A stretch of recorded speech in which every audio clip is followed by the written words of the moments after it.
Hi! Hello! Eto po ulit, bumalik ako. This is continuation of my today's video. December 11, Wednesday.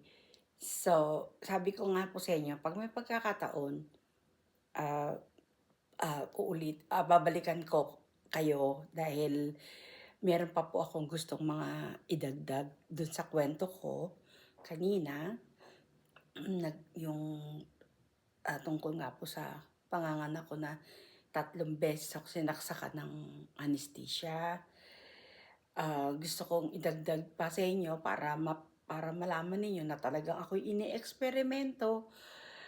Ah, is ang gusto ko idagdag yung po bang ipinasok nila ako ng operating room ng 12 noon, kitang-kita ko yung nakaharap po ako sa relo na malaki, yung bilog na relo na malaki sa loob ng operating room. Ang nakalagay doon ay 12 noon. Eksakto ako nang nandoon sa loob. Tapos nung ginising ako at ililipat na ako, eksaktong 3 o'clock. Kaya from 12 to 3 ang aking operasyon. Na, na, so, ayun po. Tapos naihalin tulad ko, bigla pong kung napaisip at dinuktong ng Panginoon sa isip ko na hinahalin tulad din ako sa naging pangyayari noon sa buhay ng Panginoong Heso Kristo. 3 o'clock po siya nang namatay din sa krus. Yun po ang nasa history niya, di ba po? Yung 3 o'clock ng tanghali ay ng hapon nung si Jesus namatay sa krus. So, palagay ko mga iniisip nila mga ganong bagay, dahil nga po dito sa klase ng katauhan ko, palagi kong inuulit sa inyo, isa rin yan na sa basihan ko na ini-eksperimento talaga ako. So, yun po. At saka, yung mga panahon na yun, talagang may mga sumunod na pangyayari na after noon, may mga dumating na mga kakaibang mga istorya naman na dumating sa buhay ko. Katulad ng istorya na yung si Tetet, yung napangasawa ko, ay nagkaroon ng grupo ng, um, yung ang tawag sa kanila noon ay balik loob sa Diyos. Yung grupo ng mga tao na, yung mga brothers na nagkakalbo, nag, uh, nag, mga nagsasanto rosaryo sila, nag-aalay ng buhok, yung mga ganun. Sa susunod, ikukwento ko po sa inyo paano nangyari yon dahil nang masyadong mahabang salaysay. Iisipin ko po muna kung paano ko siya ikukwento na dahil kailangan ko yun isipin na sunod-sunod dahil kung paano, yun. So, yun po yung mga pangyayari na yun. So, talagang yung mga pangyayaring ganyan, pinagbabasihan ko, dahil iyon sa miracle na ako'y nabuhay, na mini-mercy killing ako, di ba po? Mercy killing na yun 3 beses kang saksakan ng anesthesia sa spinal mo, sa buto. Kung hindi nga po ang Panginoon ang aking tagapagligtas at ang gumawa nitong lahat sa buhay ko, hindi po ako makakaligtas. Kasalukuyan namang wala naman akong nalalaman. Okay lang, akala ko mabuti lang yon or what. So, yun po ang pangyayari. Kaya, sa mga tao, alam ko na meron pong nagpapagawa niyan para nga po ako eksperimentuhin.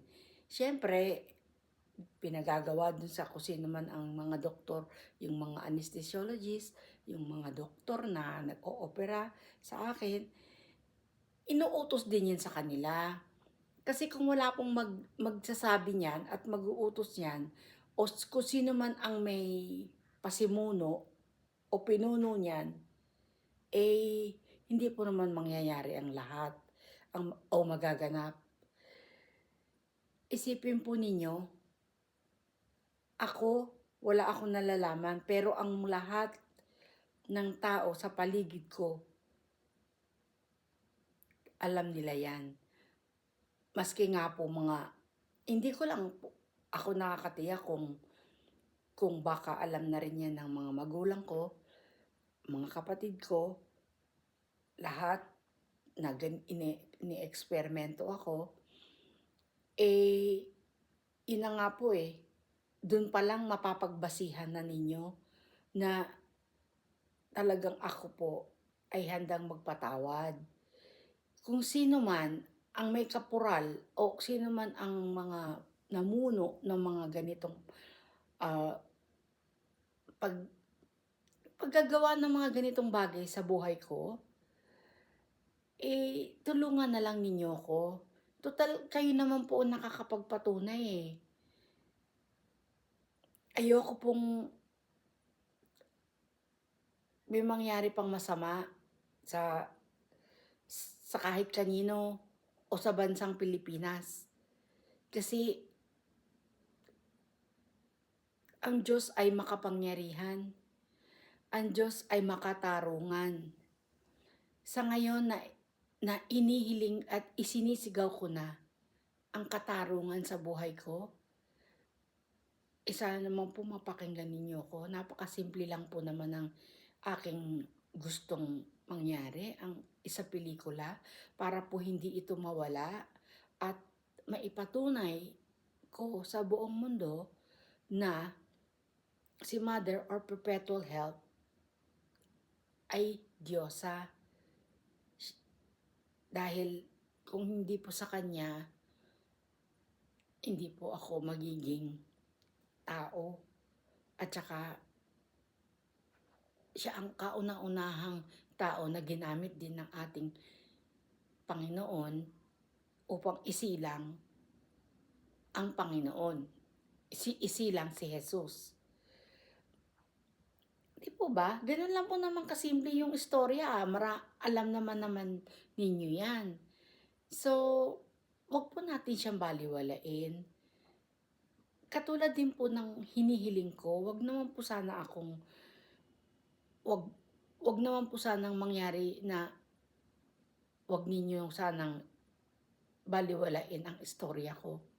Dahil ito po, excuse me, sinasabi ko, ang istoryang ng buhay ko mula pa lamang bago ako isilang. Yan ay idinulot na ng Panginoon na mabuhay ako. Kaya niya ginagawa ang lahat. Yung istoryang yan ay siya na rin po may gawa. Lagi ko na lang po yan inuulit. Sana, alam ko, may mga sindikato po yan ng mga bagay na yan. Pero, ang sabi ko nga po, mas masakit sa parte ko dahil lahat ay nagkaisa. Na eksperimentohin ako. Alam ko na po yan. Tinatanggap ko na lang po sa sarili ko na ito ay dulot ng Diyos sa buhay ko. Na gawin ito sa akin. Na talagang ito'y nakatalaga sa buhay ko na mangyari itong lahat. Kaya ganun ko na lang po siya kailangan tanggapin at magpatawad. Kaya nauunawaan ko po ang lahat. Kahit na po na naapi ako, napahirapan, wala po akong magagawa. Yan po, sumusunod nga po ako sa Panginoon. Sana ang lahat po ay ganun din. Masumunod naman po sana sa sinasabi ko. Dahil hindi naman po biro itong buhay ko eh. Kita niyo kung gaano kalalim. Itutuloy ko pa po ang pagkukwento para malaman pa ninyo kung ano pa ang mga susunod na mga pag-i-eksperimento at ako ay nabuhay at talagang binubuhay ng Panginoon. Hanggang sa dumating nga po sa panahon na ito na matuklasan ko ang lahat at ibalik sa isipan ko ang lahat kong mga naging karanasan at mga pinagdaanan. Kaya ngayon inihahayag ko sa inyong lahat. At harinawa yung kagustuhan ng Panginoon na sa isa pelikula ang lahat ng ito ay gawin natin. Amen. Salamat po.